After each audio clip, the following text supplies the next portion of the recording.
चलिए pen pen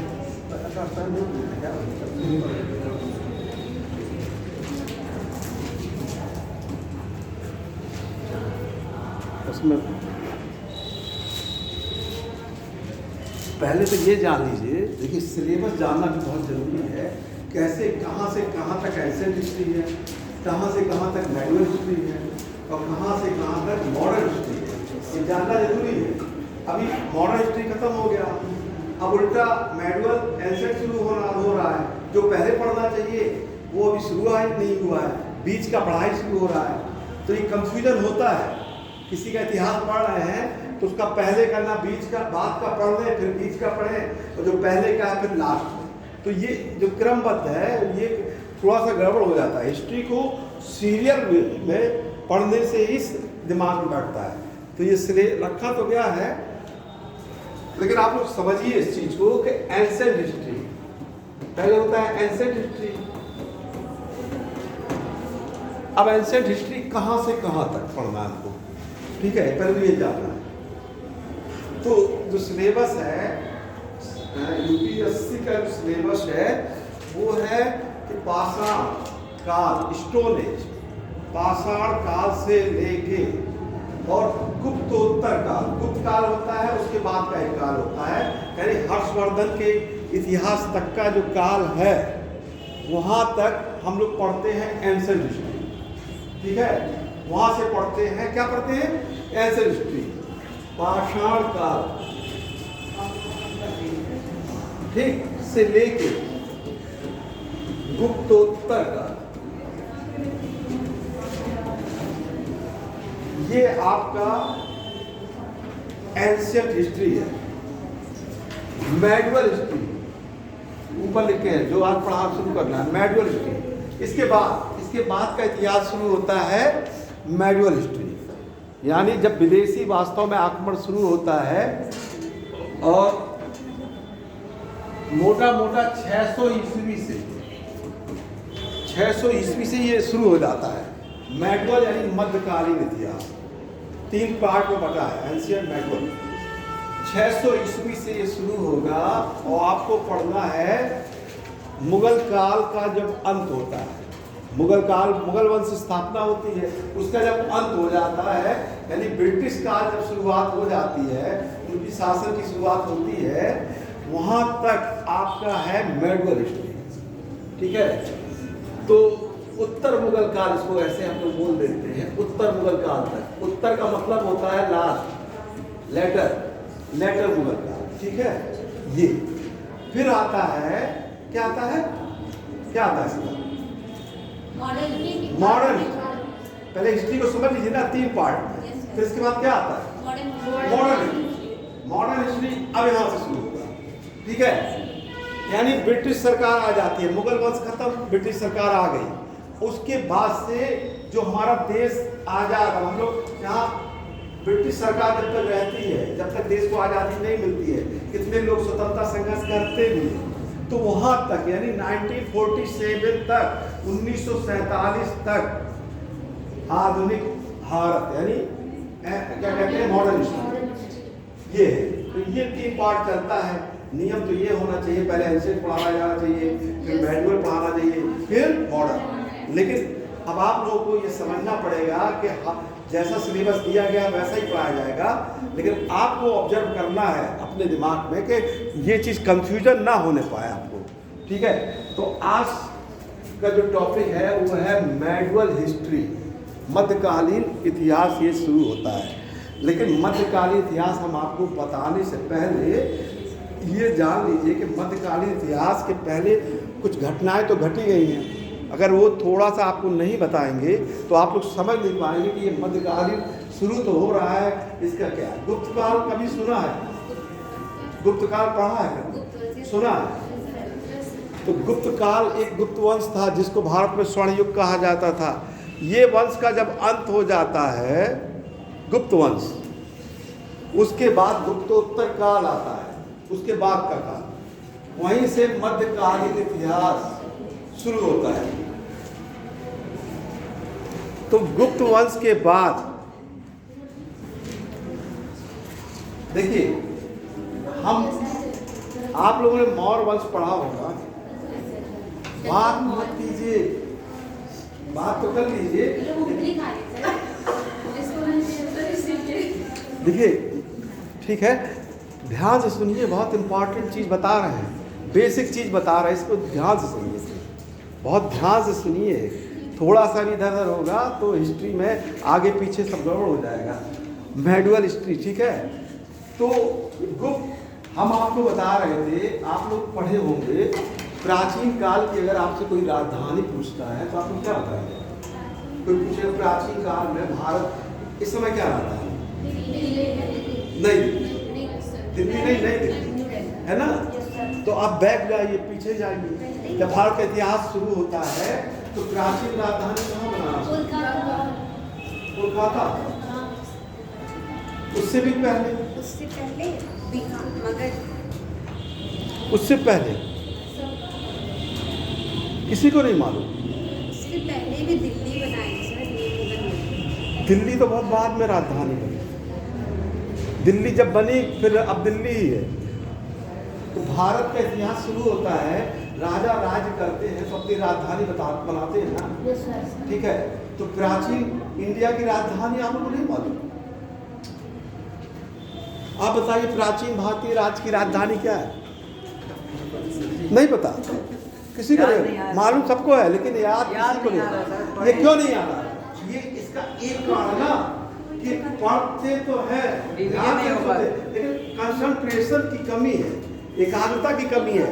जो चीज़ शब्द हम बोलने वाले ना आप हजारों बार सुने होंगे, हम हजारों बार सुने होंगे, कभी भी उसका नाम आता है। हर जगह ऑप्शन नहीं दिया जाता है। ये सुने हैं, ये सुने हैं, पाटलिपुत्र नहीं सुने हैं, जिसको अब पटना कहा जाता है आसपास। तो पहले इसी को राजधानी बना के शासन किया गया स्थायी रूप से। फिर उसके बाद कन्नौज बना राजधानी। उसके बाद जब मुगल या सल्तनत काल आता है तब राजधानी बनाया गया आगरा। दो राजधानी बनाई गई, दिल्ली और आगरा, ठीक है। इस तरीके से चली।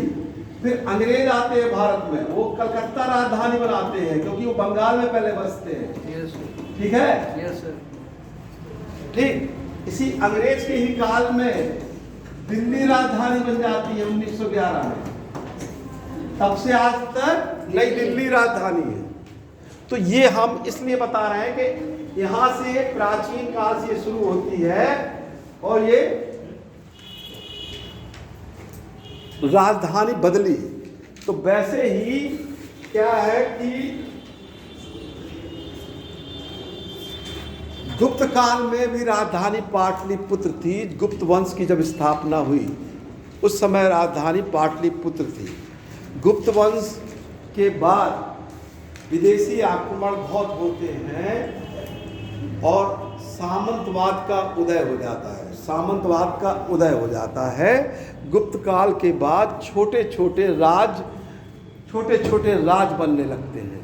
पहले तो स्थायी रूप से गुप्त काल के पहले कुषाण वंश, कुषाण वंश के पहले सातवाहन वंश, सातवाहन वंश के पहले मौर्य वंश। तो इस तरीके से शासन चलता आ रहा था। लेकिन अब क्या है, कोई एक पर्टिकुलर राजा नहीं रह गया। अब छोटे छोटे राज बन गए बहुत ज़्यादा। जैसे आज भी अपने इंडिया में हमारा भारत क्या है, कई राज्यों का संघ है ना। एक तो प्रधानमंत्री है, दिल्ली में बैठते हैं, लेकिन छोटे छोटे राज्य बने हैं, 28 राज्य बने हैं। वैसे ही उस समय ये घटना घटती है कि अब एक राजा नहीं रह जाता है, छोटे छोटे कई राज्य हो जाते हैं। तो ऐसा क्यों होता है? सो पढ़ना तो ये है। अगर हम एक लाइन लिखा दें आपको कि ये ऐसे बोल दें आपको कि राजधानी दिल्ली थी, पटना थी और इसमें बदल गए, तो ये तो बहुत आसान है। लेकिन आपको ये सोचना है कि ऐसा क्यों हुआ। जब IAS का तैयारी कर रहे हैं तो यही दिमाग में आना चाहिए, पहला ही क्वेश्चन कि ऐसा आखिर क्यों हो गया कि स्थायी शासन था और ये राज्य क्यों इतने ज़्यादा बढ़ गए। क्या कौन बोलेगा उत्तर? सर क्योंकि राजाओं में मतलब एकता नहीं थी और उनके शासन आपका एक का उत्तर आना चाहिए, एकता नहीं थी। इनका उत्तर सही है। चलिए आप हम एकदम एग्जैक्ट उत्तर पे पहुंचते हैं। आप क्या कहते हैं? बोलिए, अभी तो बोलिए।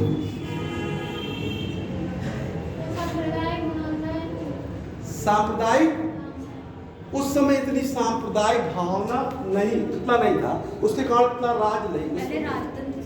उस समय क्या कारण था कि एक राजा, जैसे अशोक का शासन चलता है, गुप्त वंश का शासन, लेकिन अब छोटे छोटे कई राज बन गए। कौन बताएगा? आप लोगों से ऐसा कौन सोचता है कि इसका उत्तर बिना पढ़े हुए भी हमारे दिमाग में आ रहा है? सर उत्तराधिकार को लेकर लड़ाइयाँ होती थी तो उसमें भी मतलब बंटवारा होता था तो राज्य उत्तराधिकार को लेकर। चलिए इनका उत्तर कुछ उसमें सही हो जाएगा। उत्तराधिकार को लड़ाई होती थी, ये सही बात है कि उत्तराधिकार की लड़ाई होती थी, तो जो है आपस में बहुत लड़ाई होने लगी। ये शुरू में भी होती थी, लेकिन एग्जैक्ट उत्तर अभी नहीं आ रहा है कि ऐसा क्यों। सर जैसे जो राजा था एक समय में मतलब बनते बनते उनके जो उत्तराधिकारी होते थे वो कमजोर हो जाते थे, मतलब उतना शक्तिशाली नहीं रहते थे, तो लोग जो उनके मंत्री हैं या फिर और कोई हैं वो अपना मतलब अलग से बना लेते थे शासन करने में। हाँ, ये भी आपका उत्तर मिलता जुलता है। आपने भी जो कहा कि उत्तराधिकार की लड़ाई होती थी, कमजोर राजा होते थे, ठीक है, ये बात सही है, कमजोर राजा होते थे, ये बात सही है, ठीक है। देखिए ये भी आपका है, लेकिन अब हम आपको बताते हैं कि ऐसा कमजोर उत्तराधिकार आपका जुड़ा हुआ है, लेकिन सबसे बड़ी चीज उस समय आती है इनकम ऑफ सोर्स, आय की दिक्कत होने लगी उस समय। इनकम जो भारत उस समय क्या कहते हैं, गुप्त काल को स्वर्ण काल कहा जाता था ना, तो सोना बहुत उस समय होने लगा था, आय की इनकम बहुत थी। जब व्यापार कम होने लगा, मान लीजिए कोई व्यापार कम होने लगा, तो इनकम, अभी आप इकोनॉमिक्स पढ़ रहे थे, ठीक है, इकोनॉमिक्स पढ़ रहे थे ना थोड़ी देर पहले, बिल्कुल, तो आप इकोनॉमिक्स पढ़ते समय सीधे एक अर्थशास्त्र का ही मतलब होता है कि आप आय, एक राजा की आय कैसे, इस समय आय का स्रोत क्या है, इस समय भारत सरकार को आय कैसे मिलती है, कौन क्या क्षेत्र है, कितने इकोनॉमिक्स में कितने क्षेत्र डिवाइड है, 3 क्षेत्र। कौन कौन से? प्राथमिक, द्वितीयक और तो भारत सरकार को आय किससे मिलती है? प्राथमिक क्षेत्र से। प्राथमिक में क्या क्या आता है? कृषि से आया, खेत, मतलब इस समय आप जैसे आपने उत्तर बोल दिया, तो उत्तर जैसे मान लो आपको नहीं भी आता है, तो जब आप ऑप्शन में लगाने को जाए, अभी मान लीजिए क्वेश्चन आपने नहीं पढ़ा है, आपने कहा आप क्या कहते हैं,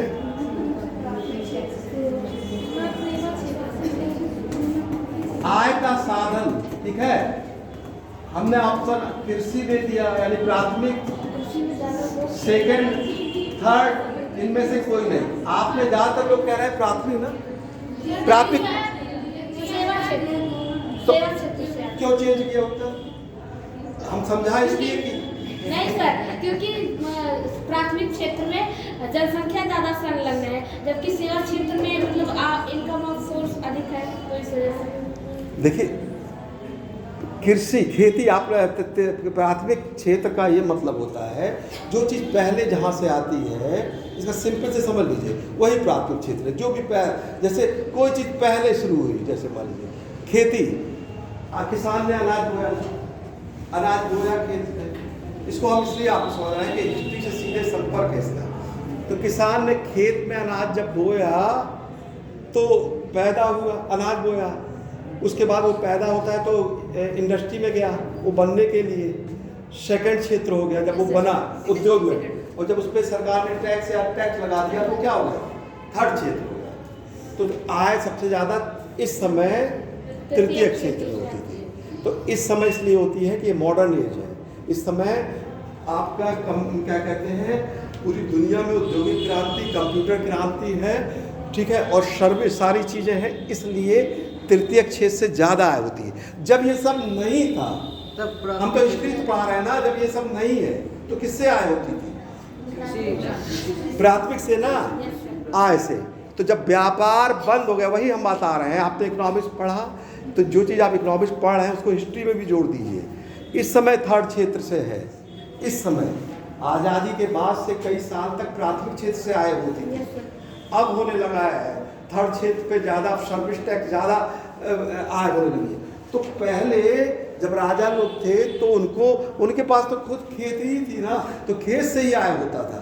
तो जब व्यापार बंद हो गया तो देने के लिए वो लोग राजा सेना रखते थे बहुत ज़्यादा, छोटे छोटे अधिकारी सेना, उनको वेतन देना होता था।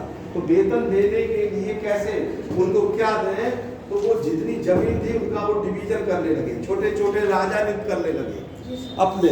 जब छोटे छोटे राजा नियुक्त करने लगे तो वो राजा ही बाद में स्वतंत्र होने लगे। वो जैसे कोई राजा उत्तर प्रदेश में छोटा सा राज्य हो मान लीजिए, वो दिल्ली में अपना राजा की आय का साधन वही छोटे छोटे राज्य थे, वो राजा को पैसा भेजना बंद कर दिए आमदनी का। और यहाँ से शुरू होता है सामंतवाद का युग, यानी छोटे छोटे राज्य, क्योंकि आय का साधन ज़्यादा था नहीं। इसलिए राजा ने पहले जो केंद्र में राजा थे उससे लोग को बांट दिया गया, कई क्षेत्र दे दिया गया। उसी क्षेत्र में लोग स्वतंत्र होने लगे और दूसरा स्वयं राजा बन गए कि केंद्र में राजा बन जाएंगे। तो इसलिए गुप्त काल के बाद क्या हुआ कि एक कारण तो ये था कि सामंतवाद का उदय हो गया, यानी बंटवारा के कारण कई राज्य बनने लगे। ठीक है। दूसरा ये हुआ विदेशी आक्रमण।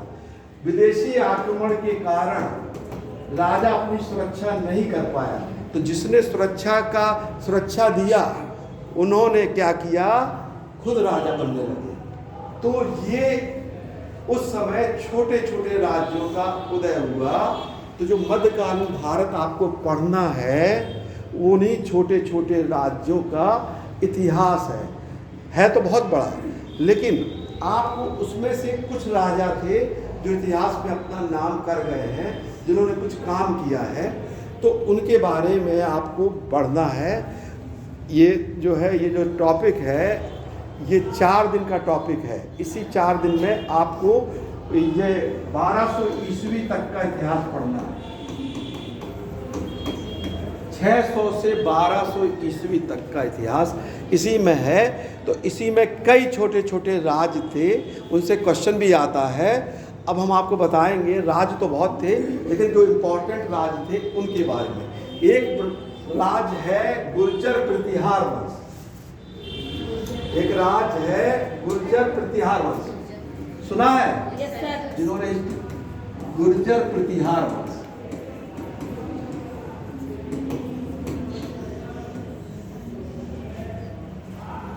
ये राज्य कन्नौज कहाँ है? उत्तर प्रदेश में ना। तो कन्नौज के आसपास इस राज्य का उदय होता है और इस राज्य के संस्थापक का नाम जो मिलता है इतिहास में वो है हरिश्चंद्र। तो अब आप थोड़ा सा लिख सकते हैं, हरिश्चंद्र ने गुर्जर प्रतिहार वंश की स्थापना की। सर हरिश्चंद्र या राजा भोज? हरिश्चंद्र राजा, आगे इसके राजा होंगे लेकिन स्थापना की हरिश्चंद्र ने। हरिश्चंद्र ने गुर्जर प्रतिहार वंश की स्थापना की।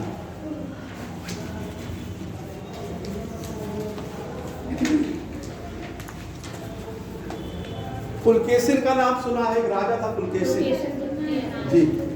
पुलकेशिन द्वितीय के ऐहोल अभिलेख से गुर्जर प्रतिहार वंश के बारे में पता चलता है।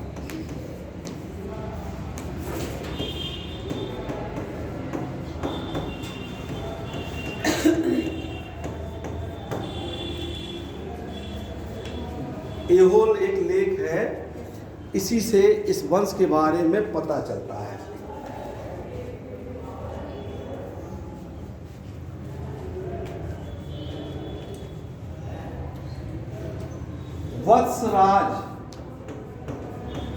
वत्सराज को इस वंश का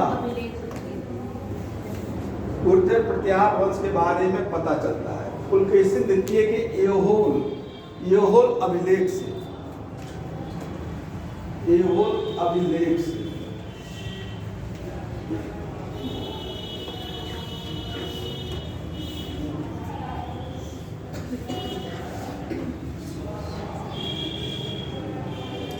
वत्सराज को इस वंश का वास्तविक संस्थापक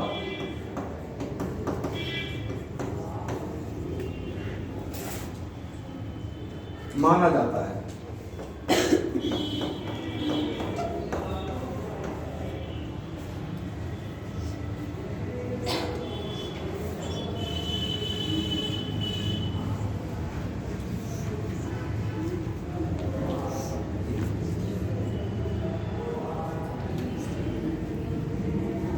इस वंश का एक शासक वत्सराज था। इसको ऐड कर लें।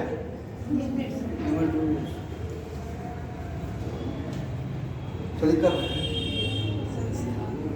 मिहिर भोज, जो अभी आपने नाम लिया था मिहिर। अब इस वंश में कई राजा हुए हैं। मिहिर भोज, इस अब आपको लिखना है मिहिर भोज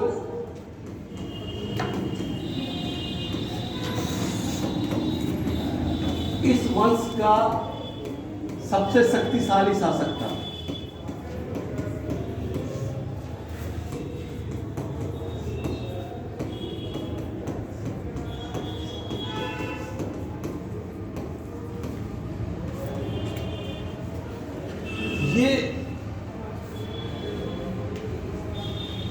ये इतना शक्तिशाली था कि उस समय, पहले लिख लीजिए, इस सबसे शक्तिशाली शासक था। उस समय विदेशी यात्री भारत में यात्रा करने के लिए आते थे। उन्होंने इसके बारे में लिखा। इसने विदेशी आक्रमण से बचाया भी है। तो उस समय मुस्लिम आक्रमण भी होता था। तो इसको इस्लाम का शत्रु बताया गया। देख लीजिए, ये क्वेश्चन IAS में एक बार आया था। किस शासक को इस्लाम का शत्रु बताया जाता है? मिहिर भोज को। लिख लीजिए, मिहिर भोज को, इसको लिख लीजिए, मिहिर भोज को इस्लाम का शत्रु घोषित किया गया।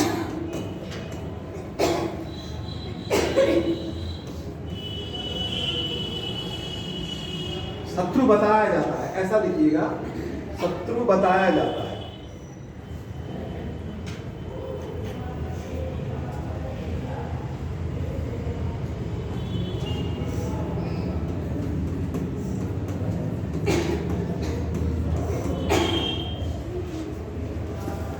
उस समय राजा लोग थे, उपाधि धारण करते थे। उपाधि समझते हैं ना? Yes, sir. उपाधि इस समय धारण कर सकते हैं?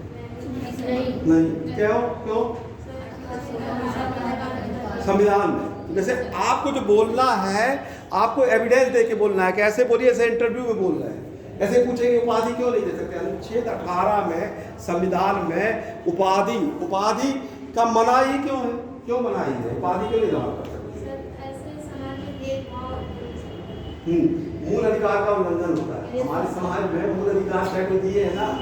जैसे अगर कोई कहे कि हम राजा हैं, मान लीजिए कोई कहता है, तो वो अलग नहीं हो जाएगा सबसे, इसलिए भेदभाव हो जाएगा। तो भेदभाव को रोकने के लिए संविधान में अनुच्छेद 18 में ये कहा गया है कि कोई व्यक्ति उपाधि धारण नहीं, पहले तो धारण कर सकता था, इसीलिए राजा अपनी उपाधि, तो ये राजा भी था, उसने भी उपाधि धारण की। आदि वराह, लिख लीजिए जी, आदि वराह, ये वास्तव में विष्णु की उपाधि थी। वराह, आदि वराह की उपाधि धारण की मिहिर भोज ने।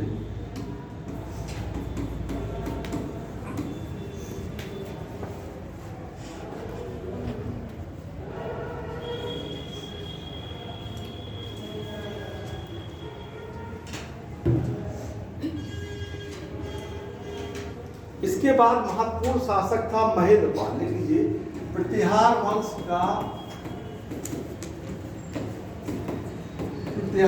का एक अन्य शासक महेंद्रपाल था।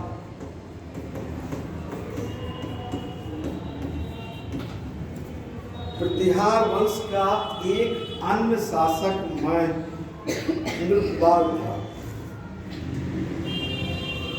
इसके काल में एक कवि रहते थे, बहुत फेमस कवि थे, जिनका नाम था राजशेखर। राजशेखर नामक कवि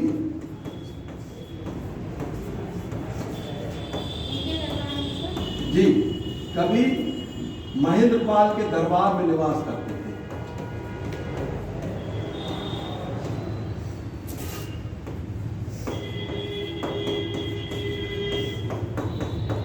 सर राजकवि थे। जी राजकवि थे।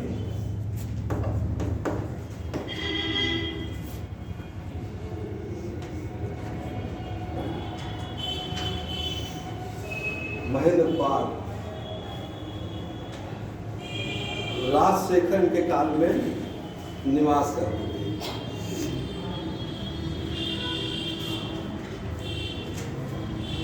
इतना लिख दिया आप लोगों ने? एक और राजा था इसी वंश में, लिख लीजिए। प्रतिहार वंश के शासक महिपाल। प्रतिहार वंश के शासक महिपाल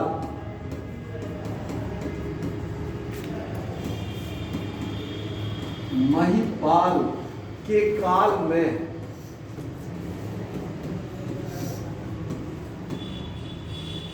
बगदाद का यात्री अल मसूदी भारत आया था।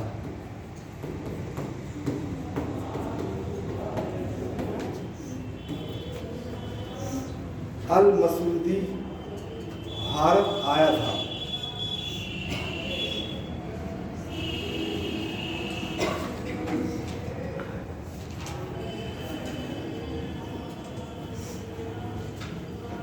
देखिए उस समय विदेश से भी यात्री आते थे। तो जब आप लोग से पूछा जाए कि विदेश से यात्री, तो प्राचीन यात्री कौन था जो बहुत पहले आया था भारत में? बहुत से यात्री आए। प्राचीन यात्री भेसा, उससे भी पहले कोई आया था भारत में?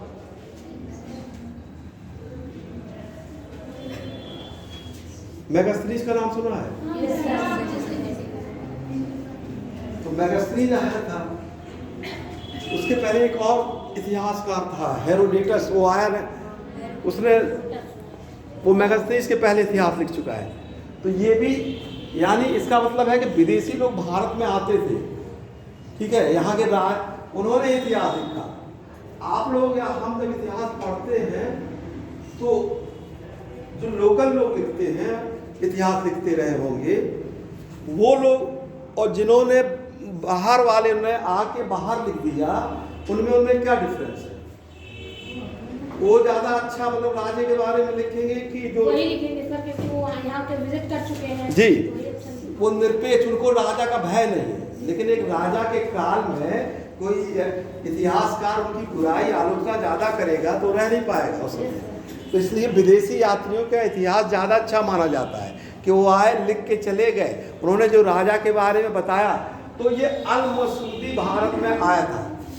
इसी वंश का एक शासक था, विद्वान है, राज्यपाल महमूद गजनवी। जब भारत में यात्रा कर मतलब आक्रमण करने के लिए आता है तो उस समय प्रतिहार वंश का शासक था राज्यपाल। इसने बिना आक्रमण किए ही महमूद गजनवी के सामने नतमस्तक हो गया, राज्यपाल। तो लिख लीजिए, प्रतिहार वंश के शासक राज्यपाल ने महमूद गजनवी, प्रतिहार वंश के शासक राज्यपाल ने महमूद गजनवी के सामने आत्मसमर्पण कर दिया।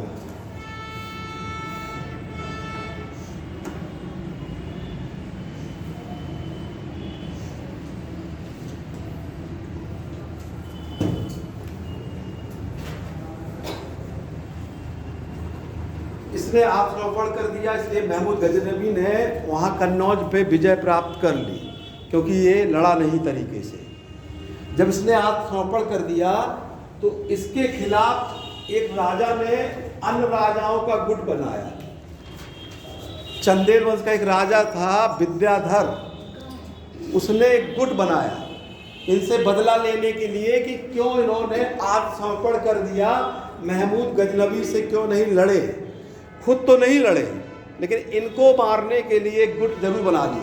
आपस में नहीं पहले बनाए, पहले एकता नहीं स्थापित की, लेकिन राजपाल से बदला लेने के लिए विद्याधर ने एक गुट बनाया और अंत में विद्याधर ने उस गुट के माध्यम से राजपाल पे आक्रमण कर दिया और राजपाल की हत्या कर दी, राजपाल से बदला ले लिया। तो ये तो राजपाल, इस वंश का अंतिम शासक लिख लीजिए त्रिलोचन पाल था। प्रतिहार वंश का अंतिम शासक त्रिलोचन पाल था।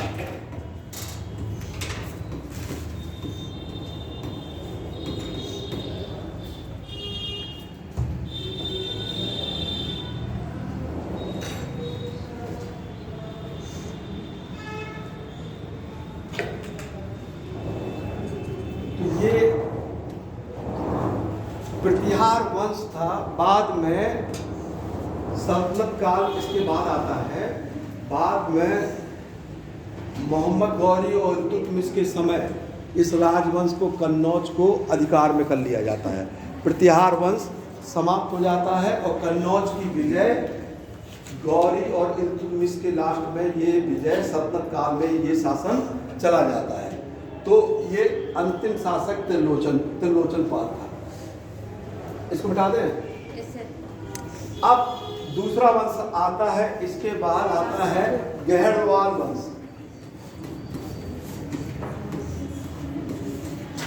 ये है आपका गहड़वाल वंश, गहड़वाल है ये गहड़वाल वंश है।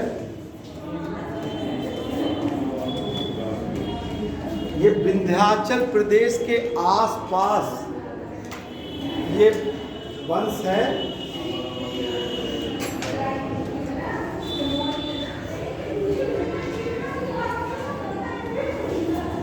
विंध्याचल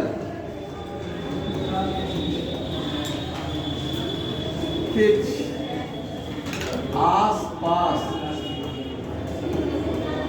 विंध्याचल के आसपास पर्वतीय वन, ये पर्वतीय वन में यह क्षेत्र स्थित था।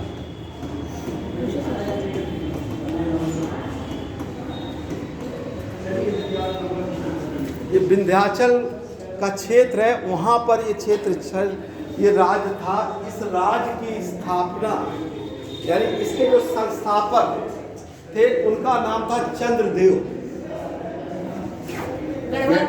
संस्थापक चंद्रदेव थे।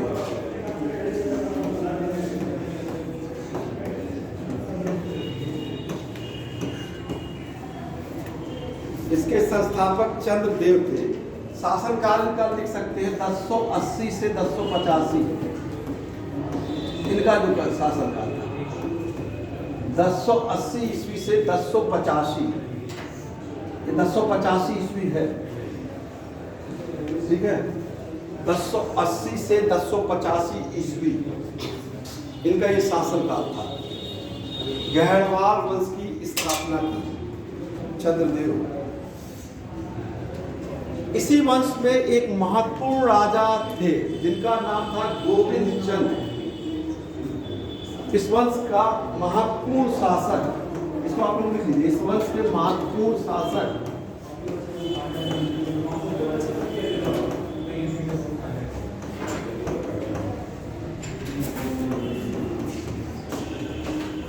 गोविंद, इस वंश के महत्वपूर्ण शासक गोविंद चंद्र।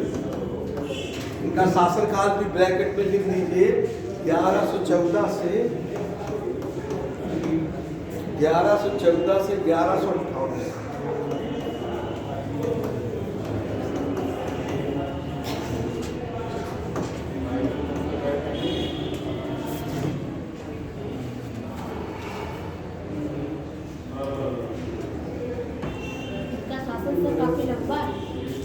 देखिए सुनिए, इस वंश में और भी राजा थे।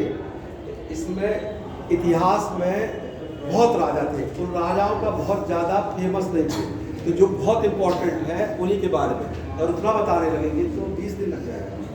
ठीक है, तो जो इम्पोर्टेंट, जिस वंश में जो राजा इम्पोर्टेंट है, आप जब देखिए इतिहास में हम आपको ऐसे बताते हैं, जब आप मान लीजिए मौर्य वंश पढ़ते हैं, मौर्य वंश आपने पढ़ा, तो आपने अगर राजा पढ़ा तो चंद्रगुप्त मौर्य पढ़ा कि नहीं पढ़ा? ठीक है, इनके लड़के का क्या नाम था? बिंदुसार था। इसके लड़के का क्या नाम था? अशोक। अब आप ये सोचिए, आप लोग यहाँ तक तो इतिहास इनका बहुत पढ़ते हैं, इसके बाद भी इनके लड़के हुए 8-10 हुए, तो इतिहास में उन्हीं के बारे में ज़्यादा पढ़ना है, नहीं तो इतना बड़ा टॉपिक हो जाएगा कि हम लोग 5 साल इतिहास ही पढ़ते रह जाएंगे। तो बहुत इम्पोर्टेंट है उन्हीं का। तो ये गोविंद चंद बहुत इम्पोर्टेंट उस वंश के शासक थे।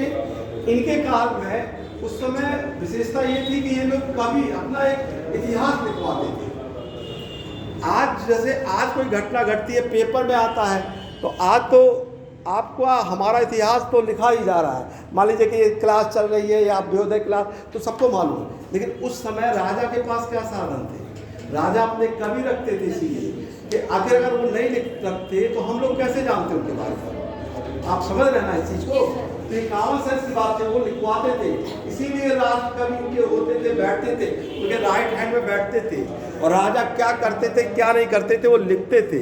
और लिखने के बाद ऐसा होता था इतिहास में कि एक लोगों ने लिखा तो कोई विदेशी यात्री आया, उसने उसका ट्रांसलेट कर दिया, फिर उसने लिखा, फिर ट्रांसलेट हो गया, तो ऐसे ऐसे इतिहास लिखता गया। अब किसी ने कई चीज़ अलग अलग लिखा, मान लीजिए अलग अलग लिखता है, तो दिक्कत ये हो जाती है कभी कभी कि ये लिखते हैं, ये लिखते हैं, लेकिन उसमें जो कॉमन चीज़ है वही सही मान लिया जाता है। कि अगर 4 इतिहासकार ने किसी राजा के बारे में कॉमन चीज़ लिख दी तो उसी को सही माना जाता है। तो वैसे ही ये गोविंद चंद्र उस समय राजा थे। इनके काल में इनके कवि थे लक्ष्मीधर। इसको ऐड कर लेते हैं। गोविंद चंद्र के काल में लक्ष्मीधर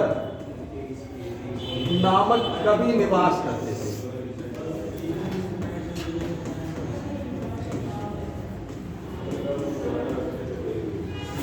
सर ये राज कवि थे? हाँ, इन्हीं के लक्ष्मीधर के कवि थे। जैसे ये आप जब राज कवि कहते हैं तो कहने का मतलब है कि उस राजा के ही कवि थे, क्योंकि उसके पहले नहीं थे ना। जैसे मान लीजिए, इसको हमेशा देखिए क्वेश्चन गलत ना होने पाए। अभी आपसे पूछे कि हिंदी में बहुत कवि है, तो राज कवि कौन है, राष्ट्रीय कवि कौन है, तो सभी थोड़ो है, समझ गए? तो राज कवि का मतलब है कि राजा के ही कवि थे गोविंद चंद्र के, उनके पहले राजा के कवि नहीं थे। ठीक है, ये चीज कहने का मतलब है। तो इन्हीं तो लक्ष्मीधर नामक कवि निवास करते थे। इन्होंने एक किताब लिखी उस समय, कृतकल्पतरू नामक पुस्तक।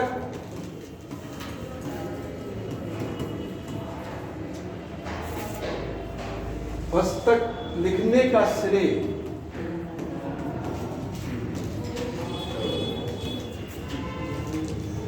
लक्ष्मीधर को जाता है।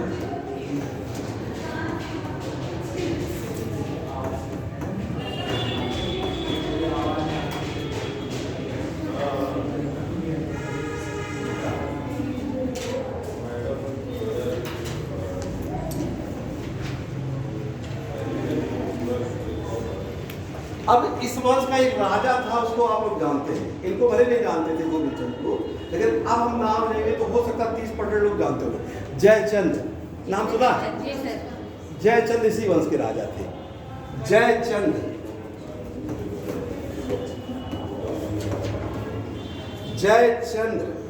इनका शासनकाल 1100 ब्रैकेट में लिख लीजिए। जयचंद गहर वंश के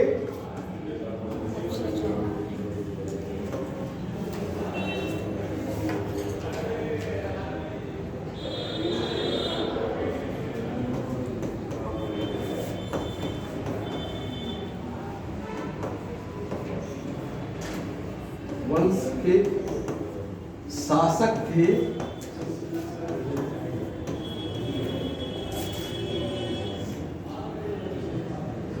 जो पृथ्वीराज, इसी एक पे हम एक बात लिखें, पृथ्वीराज चौहान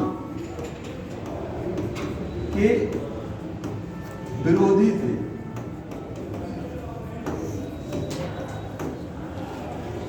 एक और राजा हुआ करते थे पृथ्वीराज चौहान, जयचंद उनसे नहीं होता था।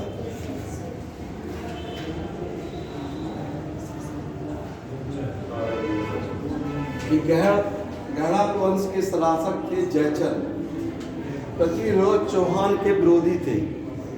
क्यों विरोधी थे? पृथ्वीराज चौहान से इनका क्यों नहीं उठता था? नहीं मालूम थे आप हैं? अरे इनकी एक लड़की थी जिसका नाम था संयोगिता। जयचंद की लड़की का नाम था संयोगिता। पृथ्वीराज चौहान ने इनकी लड़की का अपहरण कर लिया था और विवाह कर लिया था। ठीक है, इसलिए जयचंद और राजा पृथ्वीराज चौहान पे आपस में वैमनस्य हो गया था। ये विरोधी थे, इसलिए माना जाता है इतिहास में, बहुत एविडेंस तो नहीं मिला है, साक्ष्य तो नहीं मिला है कि जयचंद ने पृथ्वीराज चौहान के विरुद्ध विदेशी यानी मोहम्मद गौरी की सहायता की थी, ऐसा माना जाता है। जयचंद ने विदेशों को पृथ्वीराज चौहान के खिलाफ भारत में बुलाया था, ऐसा माना जाता है। इसको ऐड कर देते हैं। इसके बाद एक युद्ध होता है 1194 में, जब क्या कहते हैं वो राजा रहता है कुतुबुद्दीन ऐबक। कुतुबुद्दीन ऐबक के समय जयचंद से एक युद्ध होता है 1194 ईस्वी में। तो लिख लीजिए 1194 ईस्वी में उस स्थान का क्या नाम है जो बहुत इंपॉर्टेंट युद्ध हुआ है? जो तुझे मालूम है? चंदावर। चंदावर ये कन्नौज के पास है। चंदावर में कुतुबुद्दीन ऐबक एवं जयचंद के बीच में युद्ध।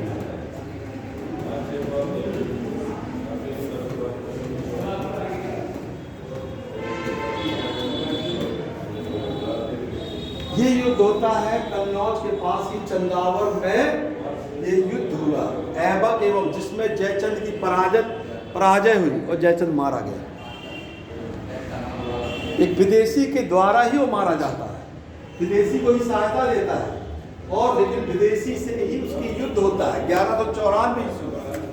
उस समय शासक तो मोहम्मद गौरी रहता है, लेकिन गौरी का सेनापति ऐबक रहता है। ठीक है, और ऐबक के द्वारा ये पराजित हो जाता है और मार दिया जाता है 1194 ईस्वी में। चंदावर के युद्ध में इसकी पराजय होती है 1194 ईस्वी में।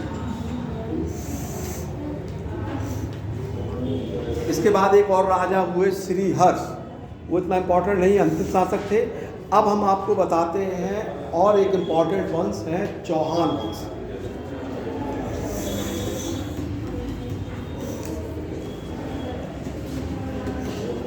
ये जो हमने अभी पढ़ा है आपको गहरलाल वंश, ये विंध्याचल के पास था।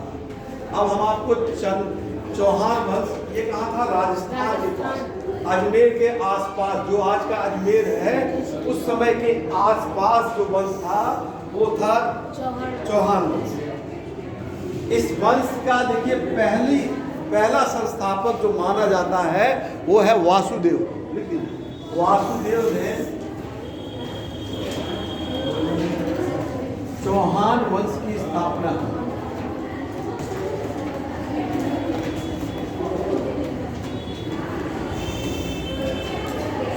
वासुदेव ने चौहान वंश की स्थापना की।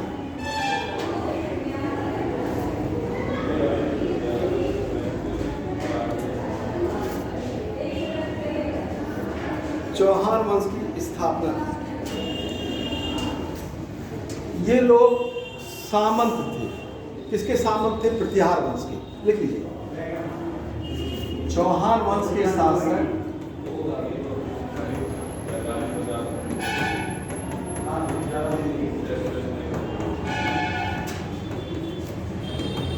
बिहार वंश के सामंत थे।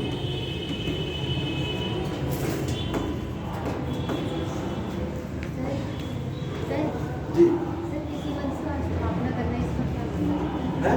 किसी वंश का स्थापना करना इसका क्या मतलब? लिख लीजिए, बहुत सही क्वेश्चन आपने पूछा,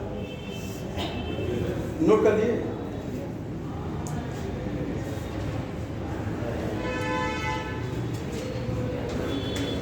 देखिए एक राजा, इसी को एग्जाम्पल देते हैं। अभी हम बता रहे थे ना प्रतिहार वंश, बता रहे थे ना प्रतिहार वंश, हमने बताया प्रतिहार वंश कहाँ था? कन्नौज। कन्नौज इस समय उत्तर प्रदेश में। अब कन्नौज का राज बहुत बड़ा था, बहुत बड़ा राज था, ऐसे बहुत बड़ा राज था, ठीक है। राजा मान लीजिए कोई भी कन्नौज का राजा रहा होगा, वत्स राज रहा होगा, कोई भी रहा होगा, ठीक है। कन्नौज का अभी हमने बताया प्रतिहार वंश का अंतिम प्रशासक था त्रिलोचन पाल, हमने अभी बताया राज्यपाल प्रशासक त्रिलोचन पाल। अब मान लीजिए राजा बैठा त्रिलोचन पाल, ये राजा था। अब जो छोटे छोटे क्षेत्र बांट दिया जाता है, ये ऐसे ऐसे राजा के छोटे छोटे सामंत थे। सामंत का कहने का मतलब सेनापति थे, जो अपने सेना रखते थे। और ये जो क्षेत्र था, मान लीजिए कोई क्षेत्र है, ये इसको मान लीजिए ये क्षेत्र है, तो शर्त ये होती थी, राजा तो कन्नौज में बैठा है, एक को मान लीजिए 100 रुपया खेती से आमदनी हुई, कृषि से, तो शर्त ये था 100 का 1/3 यानी 33 रुपया किसको देना है? राजा को देना। इस शर्त पर ये एरिया एक और ये एरिया दे दिया गया। मान लीजिए सामंत था आपका वासुदेव था, ठीक है, वासुदेव था, ये सामंत था, इसको ये बैठा हुआ था, ये शर्त थी। ये दो तरीके से काम होता था, एक तो सेना लेके जब राजा को आवश्यकता थी युद्ध में तब भी पहुंच जाते थे ये। दूसरा था कि उस क्षेत्र से किसानों से आय लेके राजा को भेज देते थे। बाकी जो क्या कहते हैं 1/3 के बाद जो 70 मतलब जो बाकी परसेंटेज था वो 67% था, वो अपने पास रखते थे। यही था सामंत का मतलब होता था सैनिक अधिकारी। बाद में जब ये लोग देखे कि राजा कमज़ोर होने लगा, जब कंट्रोल नहीं कर पा रहा है, आपस में ही लड़ रहा है, किसी ने कहा था एकता की कमी, वो भी सही है था, ठीक है।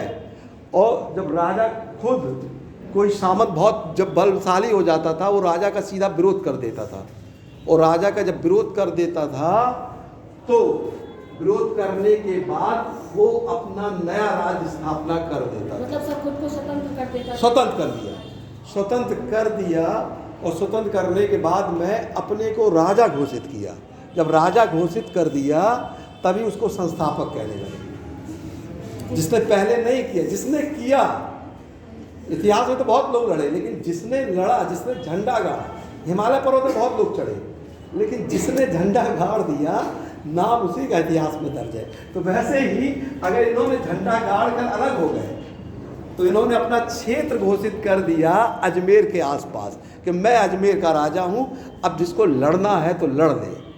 जैसे चूँकि ऐसे इतिहास उन्होंने पढ़ा नहीं, अगर पढ़ेंगे तो इतिहास मज़ा आता है। पहले यज्ञ होता था, ठीक है, एक अश्वमेध यज्ञ इसीलिए कराया जाता था, घोड़ा छोड़ दिया जाता था, और जिस राजा को शक्ति हो या तो लड़े, नहीं तो अपना क्षेत्र देता जाए, ठीक है, पहले ये था। वैसे ही जब सामंत लोग क्या कहते हैं बलशाली होते गए तो राजा को चुनौती दिए। अब त्रिलोचन पाल के पास इतना ताकत नहीं थी कि उनका विरोध कर पाए। किसका विरोध करते? ए का विरोध करते, कि बी का करते, कि सी के करते, कि डी का करते। ऐसे ऐसे ए बी सी डी स्वतंत्र होते गए और छोटे छोटे राज्यों का उदय हो गया। जब हम लोग आज़ादी के बाद कितने छोटी छोटी रियासत थी? 500 थी ना, 542। तो वही हम लोग जो रियासत बाद में मॉडर्न हिस्ट्री में पढ़ रहे हैं, उसी की शुरुआत में हम यहाँ से बता रहे हैं। अब समझ में आया? इतिहास बिल्कुल मत पढ़िए, लेकिन जहाँ कंफ्यूजन है अगर उसको दूर नहीं किए तो फिर आपको पीछे पड़ना पड़ेगा। इसलिए कंफ्यूजन दूर करते चलिएगा थोड़ा सा, क्योंकि टाइमिंग का तो बहुत है, लेकिन हम आपको एक्स्ट्रा क्लास भी फ्री मिलने लगी, कोई दिक्कत नहीं। आप लोग जब चाहेंगे तब 1-2 घंटे एक्स्ट्रा समय दे देंगे, इसलिए हमको वहाँ बता दीजिएगा, क्योंकि टाइम इसमें बहुत लिमिटेड समय रखा गया है। इतने लिमिटेड समय में हिस्ट्री ख़त्म नहीं हो सकती, लेकिन ठीक है, और ज़रूरी है कि समझना ज़रूरी है, समझे नहीं तो बेकार है, क्लास भी बेकार है। ये चीज़ समझना। आपका क्वेश्चन बहुत अच्छा था। इसीलिए जो आपने कहा कि संस्थापक क्यों है, इसीलिए संस्थापक हैं कि इन्होंने स्थापना कर दिया, नया राज्य का उदय कर दिया, और इनका इतिहास में पहले राजा के रूप में इनका नाम आ गया। लेकिन बाद में इनकी जब वंशानुगत चला गया, अब शुरुआत हो जाती है कि इनके वंश में कौन कौन राजा, कई लोगों के राजा हुए, लेकिन उसमें कोई बहुत अच्छा राजा हुआ, किसी ने अच्छा काम किया तो इतिहास में उसका नाम हो गया। अब शुरुआत तो उन्होंने कर दी, तो जरूरी थोड़ा कि बहुत अच्छे ही राजा हो, इनका नाम हो गया, बस स्थापना की। अब आगे देखते हैं कि इनके बाद कौन राजा गद्दी पर बैठते हैं। तो देखिए, वासुदेव ने तो स्थापना कर दिया, इसके बाद एक और राजा इसको ऐड कर लें, जी सर। लिख लीजिए वाकपति राज, लिख लीजिए चौहान वंश के शासक वाकपति राज, चौहान वंश के शासक वाकपति राज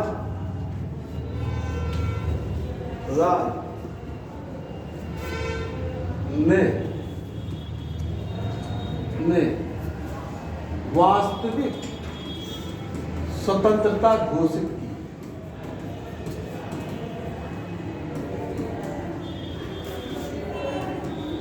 अब देखिए, इनका नाम वास्तविक स्वतंत्रता घोषित की, इतिहास में लिखा है, यानी मतलब इनको युद्ध करना पड़ा। जब ये स्वतंत्र हुए तो वास्तव में इन्होंने वो तो स्थापना कर दिए, फिर लड़ाई होती है, तो इनका नाम आ जाता है कि वास्तविक स्वतंत्रता इन्होंने घोषित की, यानी युद्ध करके, लड़ाई लड़के ये एक तरीके से सही में ये राजा बने। ठीक है, स्वतंत्रता घोषित की। अब इसी वंश के एक राजा, अब देखिए दूसरे राजा हो गए। जब हम लोग इतिहास पढ़ते हैं तो चलिए बहुत ज़्यादा इनका नहीं इतिहास में नाम है, लेकिन एक राजा और इसके बाद होते हैं अजय राज। वो बैठे तो उन्होंने एक शहर ही बना दिया जो आज भी है, अजमेर। लिख लीजिए, चौहान वंश के शासक अजय राज, चौहान वंश के शासक अजय राज ने अजमेर शहर की स्थापना की।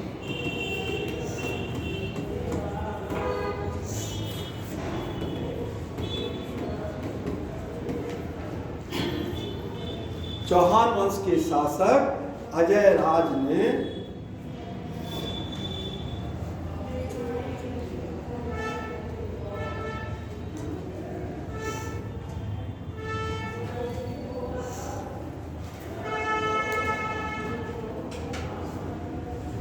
चौहान वंश के शासक विग्रहराज चतुर्थ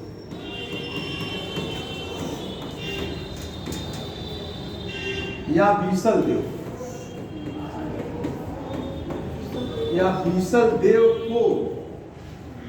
देव को इस वंश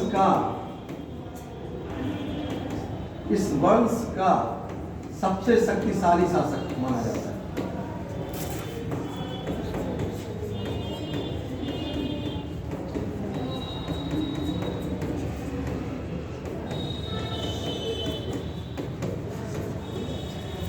इस वंश का सबसे शक्तिशाली शासक जो आया वो आया विग्रहराज चतुर्थ या बीसल देव, सबसे शक्तिशाली शासक।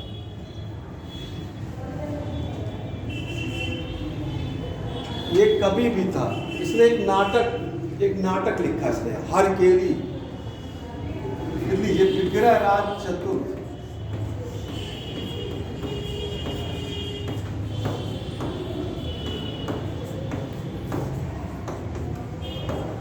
हरकेली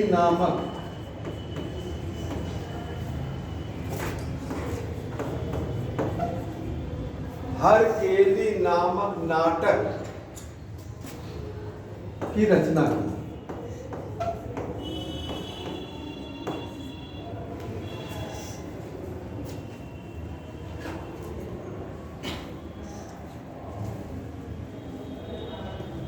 इसने एक नाटक लिखा था, हरिकेली नाटक, विग्रहराज चतुर्थ।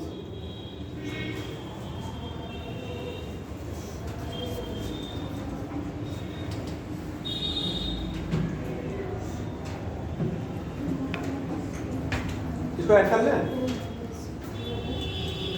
इसने एक नाटक लिखा था, नहीं लिख पाए।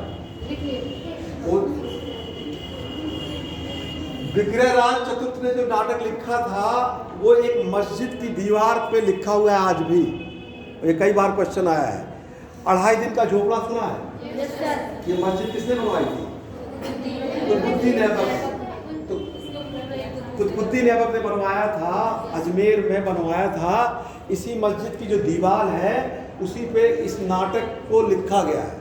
तो लिख लीजिए, 2.5 दिन झोपड़ा नामक मस्जिद की दीवार पर 2.5 दिन। सर मस्जिद का नाम है 2.5 दिन का? जी जी, 2.5 दिन का झोपड़ा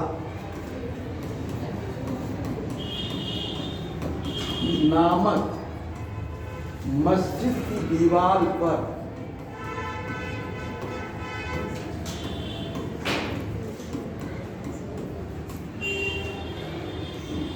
मस्जिद की दीवार पर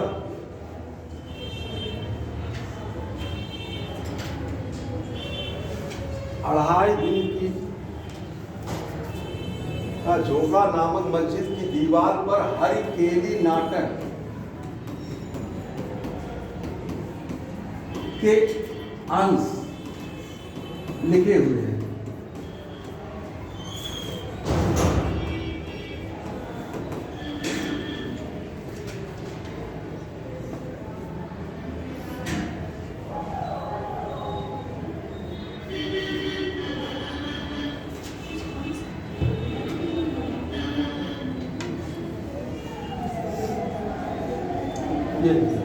इसके बाद देखिए, इसी वंश का, तो उसको तो आप लोगों को सबको मालूम होगा, इस वंश का एक राजा हुआ पृथ्वीराज चौहान।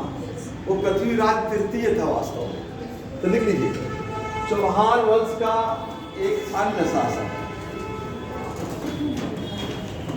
चौहान वंश का एक अन्य शासक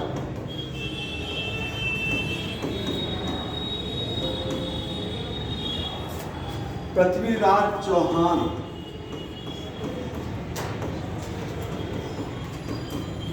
इसको पृथ्वीराज तृतीय कर दीजिए, बहुत लोग कंफ्यूज हो जाते हैं। पृथ्वीराज तृतीय था। सर 3 पृथ्वीराज चौहान के टाइम। हाँ, इस वंश में 2 राजा और हुए हैं पृथ्वीराज नाम से। ये वंशावली बहुत बड़ी है, वो बहुत फेमस नहीं हुए थे, इसलिए उनको बहुत इतिहास में नाम दर्ज है। तो नाम पर लिखा हुआ है, लेकिन ये थोड़ा इम्पोर्टेंट थे क्योंकि इन्होंने युद्ध किया, मोहम्मद गौरी से इन्होंने युद्ध किया था। ठीक है, इन्होंने जयचंद से, अभी हम आपको बता रहे थे कि जयचंद से भी इनका युद्ध हुआ, मतलब आपस में लड़े थे। तो ये फेमस थे। इनके दरबार में एक कवि रहते थे, क्या नाम था? चंदरबरदाई नामक कवि पृथ्वीराज तृतीय के दरबार में थे, दरबार में निवास करते थे।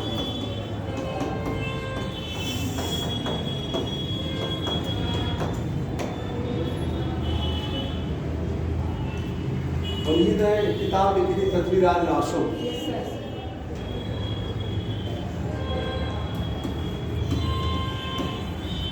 पृथ्वीराज रासो नामक पुस्तक लिखी थी।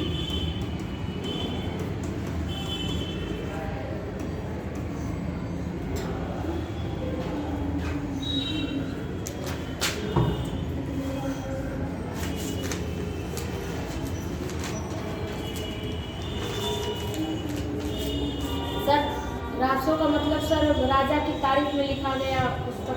हाँ, रासो जो है मतलब राजा, राजा के क्या कहते हैं, ये किताब है उनकी प्रशंसा में लिखी गई कि राजा ने क्या क्या काम किया, क्या क्या जीता। जैसे मोहम्मद गौरी और पृथ्वीराज की जो लड़ाई होती है उसके बारे में अलग अलग तथ्य है। कोई कहता है कि गौरी को पृथ्वीराज पराजित कर देते हैं, कोई मानता है कि नहीं दूसरे तराइन के युद्ध में गौरी पराजित कर देता है। दो युद्ध हुए थे ना, अलग अलग मानते हैं, तो अलग अलग लोगों ने अलग अलग चीज दिया है। लेकिन दो युद्ध हुए थे इतिहास में, एक हुआ था तराइन का प्रथम युद्ध, तो इसको इसी में लिखवा देते हैं। याद है? 1191 में लिख दीजिए,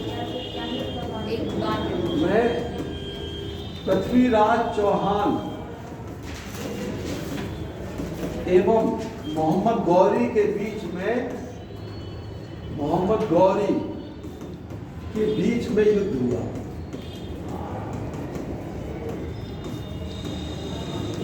इनके बीच में युद्ध हो गया, पहला युद्ध हुआ।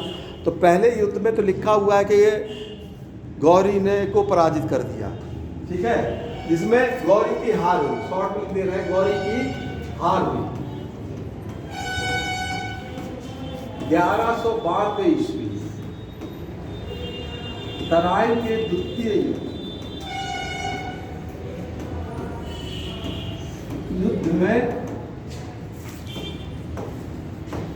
पृथ्वीराज की हार हुई। ये दो युद्ध लड़े थे इन्होंने, बहुत इंपॉर्टेंट।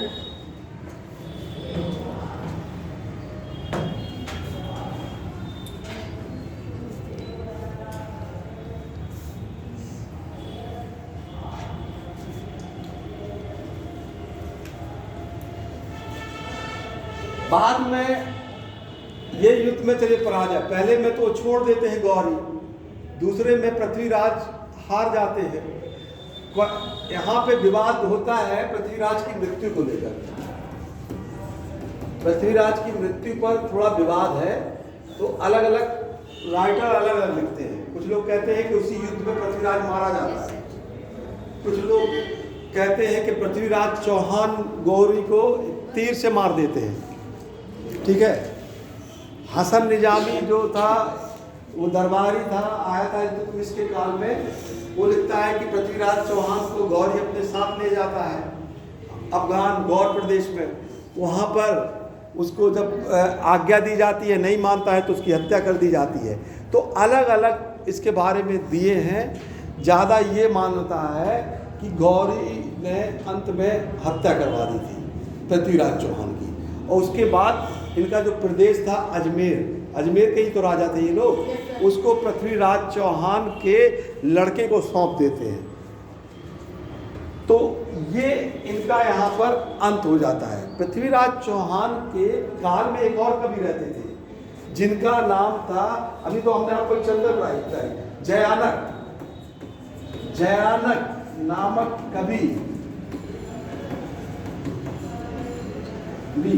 जिन्होंने पृथ्वीराज विजय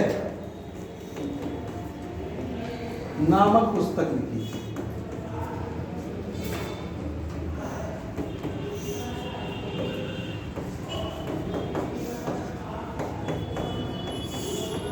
ये भी देखिए रहते थे लोग, कंफ्यूजन हो जाते हैं। इन्होंने ये किताब लिखी है, और पृथ्वीराज रासो दूसरे ने लिखी है, इसलिए कंफ्यूजन नहीं करना है।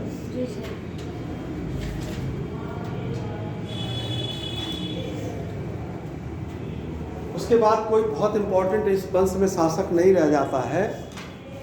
ये चौहान वंश का इतिहास था, ठीक है। हमने देखिए आपको बताया 3 वंश तो बता ही दिए, 1 2 पहला क्या बताया था? गुल्ला नहीं है, दूसरा क्या बताया?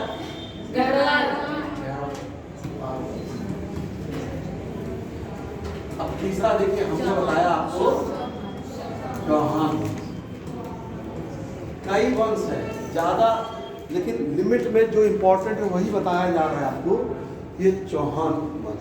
अब आपको हम बहुत इम्पोर्टेंट वंश है चंदेल वंश। चंदेल वंश ये आप जब इतिहास पढ़ रहे हैं तो देखिए क्षेत्र भी पढ़ते चलिए। ये लोग राजस्थान यानी अजमेर के आसपास थे, ठीक है। प्रतिहार ये कन्नौज में इनका वंश था, ये अजमेर यानी राजस्थान के आसपास था। अब हम लोग चंदेल वंश, ये आपका बुंदेलखंड के आसपास, खजुराहो सुना है? जी सर। खजुराहो उसमें यानी मध्य प्रदेश उत्तर प्रदेश के बीच वाले हिस्से में है, बुंदेलखंड पड़ता है। वहाँ पर ये देखिए मैप है, ये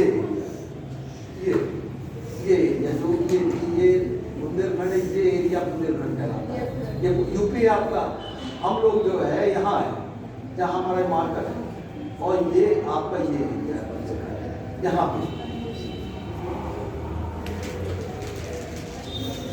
चलिए इसको ऐड करते हैं।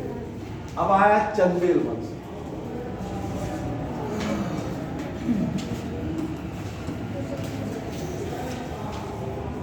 चंदेल वंश, अब देख लीजिए चंदेल वंश की स्थापना, अब कोई ना कोई तो राजा स्वतंत्र हुआ, ठीक है।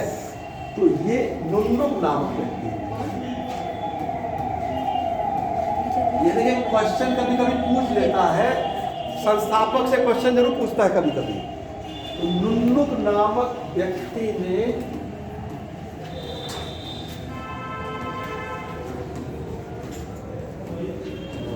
चंदेल वंश की स्थापना की।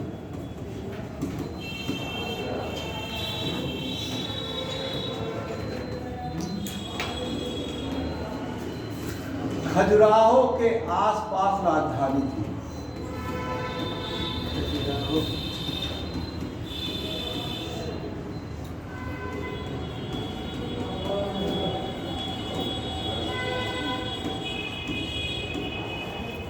ये आजकल महोबा के आस पास है, महोबा और छतरपुर के पास है खजुराहो। वहाँ पे कई फेमस मंदिर है प्राचीन काल के, वहीं पे इनकी राजधानी थी खजुराहो।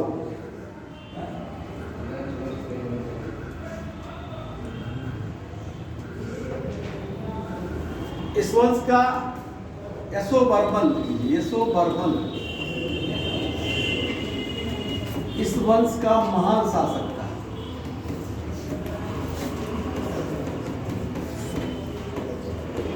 यशोवर्मन इस वंश का महान शासक था। खजुराहो तो कोई गया नहीं है, कि गया है कोई? नहीं। तो वहाँ आप लोग जाएंगे तो वहाँ बहुत मंदिर बने हुए हैं। तो इस राजा ने, अब देखिए इस राजा का ने युद्ध से तो उसका नाम नहीं हुआ, ठीक है। इसने एक मंदिर वहाँ बना दिया। ये मंदिर इन लोगों का काल है 12वीं शताब्दी में, 11वीं-12वीं शताब्दी में, आज के करीब 1200 साल पहले। तो जो मंदिर उसने अभी बनाया, उस समय बनाया, वो मंदिर आज भी है, यानी 1200 साल पुराना मंदिर आज भी है। तो खजुराहो जो फेमस है अपने मंदिरों के लिए, प्राचीन मंदिर, ठीक है। तो ये जो मंदिर है, इसने एक मंदिर बनवाया चतुर्भुज का वैष्णव, लिख लीजिए, यशोवर्मन ने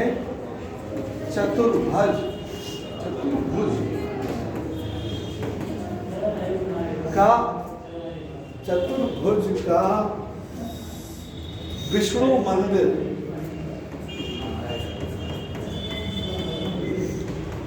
विष्णु मंदिर का निर्माण करा। यहाँ के राजा बहुत शांति प्रिय थे, वो ज्यादा युद्ध के चक्कर में नहीं पड़े। उन्होंने आराध्य यानी मंदिर और पूजा पाठ पे ज्यादा यकीन करते थे। लड़े तो, लेकिन मंदिर के नाते इनका ज्यादा, इनकी जो प्रसिद्धि है इतिहास में, वो मंदिर निर्माण कला के नाते ज्यादा है। तो इन्होंने एक मंदिर बना दिया है यशोवर्मन। ये इसके बाद ये लिख लिया आप लोगों ने? Yes sir. लिख लीजिए। चंदेल वंश के एक शासक धंग ने, चंदेल वंश के एक शासक धंग ने, चंदेल वंश के एक शासक धंग ने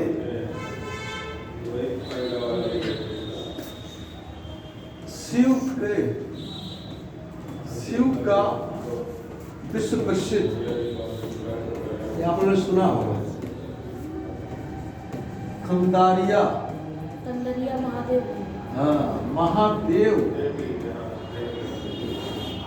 के मंदिर का निर्माण करा दिया।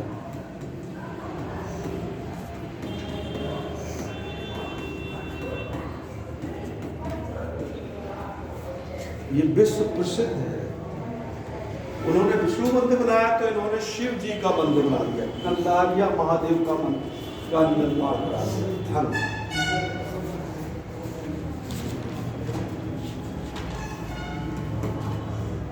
लिख लीजिए, धन को चंदेल वंश का वास्तविक शासक माना जाता है।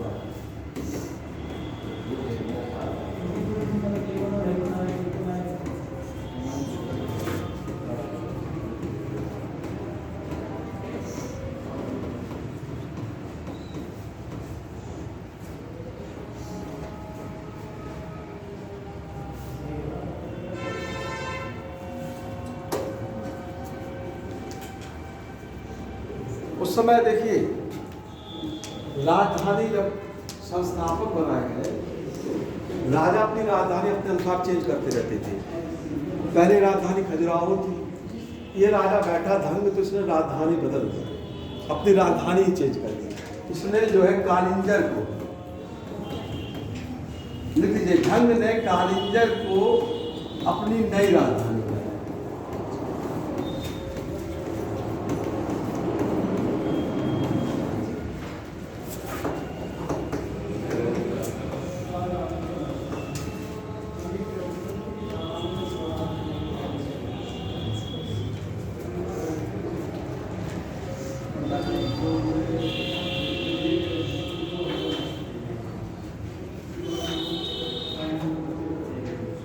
इस वंश का अंतिम राजा था परमार्दिक। इस वंश का एक, अच्छा देखते हैं, ठीक है, एक मिनट के लिए स्टॉप लिख लिया हम लोग। अब इतनी देर तक तो पढ़ा है आप लोगों ने, अब हम ये देखना चाह रहे हैं।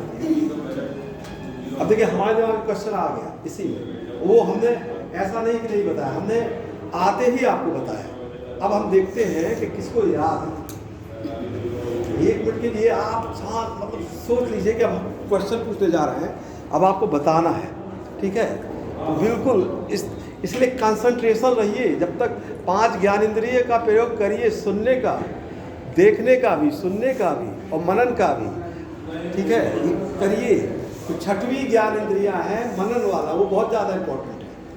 अब हम यहाँ से हम कुछ और लिखाने जा रहे हैं, तब तक हमारे दिमाग में क्वेश्चन आ गया, ठीक है। तो इस वंश का एक राजा, कहानी बता रहे हैं आपको, उत्तर बस बोल देना है। इस वंश का एक राजा था, उसने दूसरे वंश के राजा की इसलिए हत्या कर दी कि उसने एक विदेशी राजा के खिलाफ आत्मसमर्पण कर दिया। आपको बताना है कि वो इस वंश का राजा कौन था।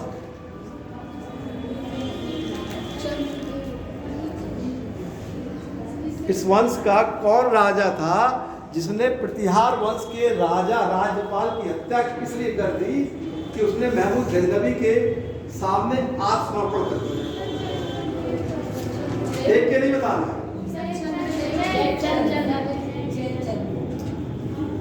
जयचंद। इतनी जल्दी बोलो।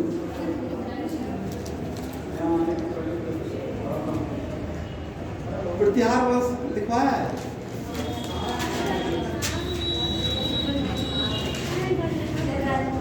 राज्यपाल की हत्या के बारे में दिखाया था क्या? देखिए, बैक जाते हैं।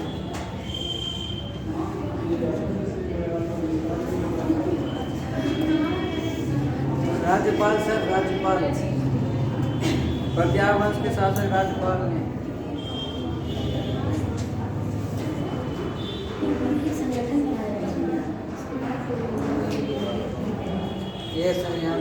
ये हम लोग लिखा रहे थे आपको। राज्यपाल, ये राज्यपाल महमूद गजनबी के सामने आत्मसमर्पण कर देता है, ठीक है। इसकी हत्या चंदेल वंश का एक राजा कर देता है जिसका नाम था विद्याधर। ये हम नहीं बताया है, बोले हैं हम, लिखाया नहीं था, लेकिन बोले हैं। विद्याधर नहीं बोले थे, बोले थे, हमें पूरा याद, इसीलिए हमने पूछ लिया बीच में रोक।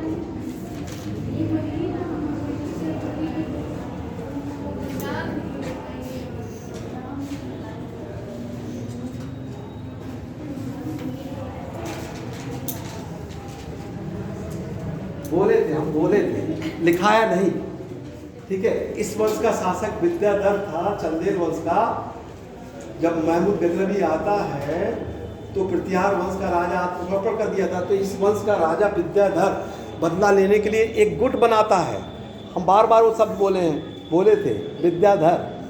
तो विद्याधर हत्या कर देता है राज्यपाल की। ठीक है, लेकिन अब यहाँ समझ लीजिए कि चंदेल वंश, फिर ध्यान से सुनिए, चंदेल वंश लिखिएगा बाद में। चंदेल वंश का अंतिम शासक था परमार्दी देव। अभी चंदेल वंश का अंतिम शासक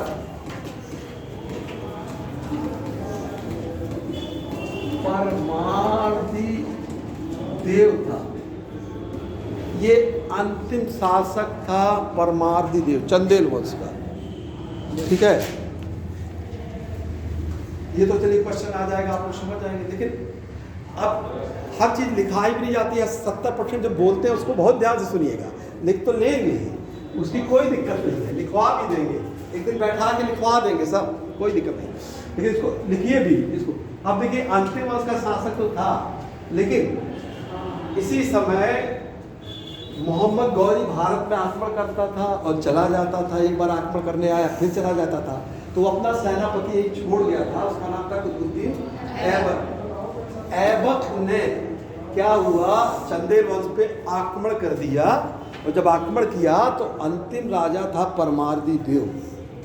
तो ये युद्ध होता है, इस युद्ध में परमार्दी देव मारा जाता है और चंदेल वंश खत्म हो जाता है। यानी गौरी अपने कब्जे में ऐबक जीत लेता है। लेकिन इसी के 2 सेनापति रहते थे जिनका इतिहास में बहुत नाम है। किसी को नाम मालूम है?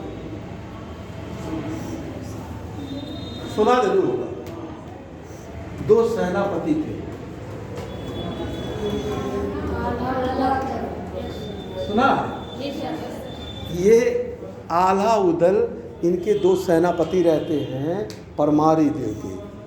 ऐसा माना जाता है इतिहास में कि रात में युद्ध होता है और इस युद्ध में ये आला उदल रात भर लड़ते रहते हैं। अपने राजा तो मर जाता है, लेकिन तब भी जब तक एक मतलब रात भर युद्ध करते हैं। इस रात्रि अभियान में अंत में ये लोग भी मारे जाते हैं, आला उदल भी।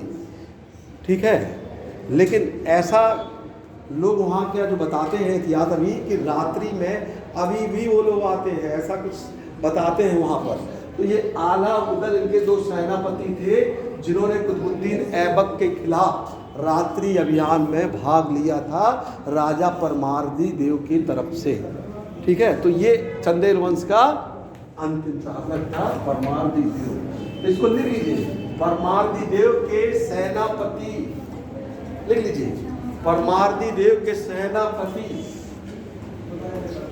आला उदल ने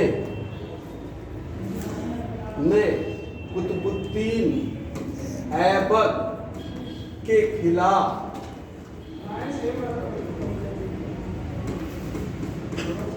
रात्रि अभियान में भाग लिया था।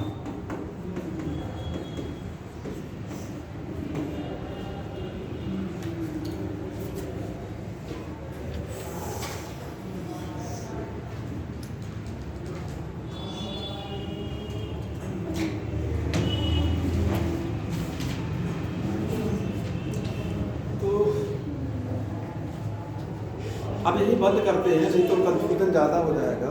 ठीक है, इसको बंद कर दीजिए।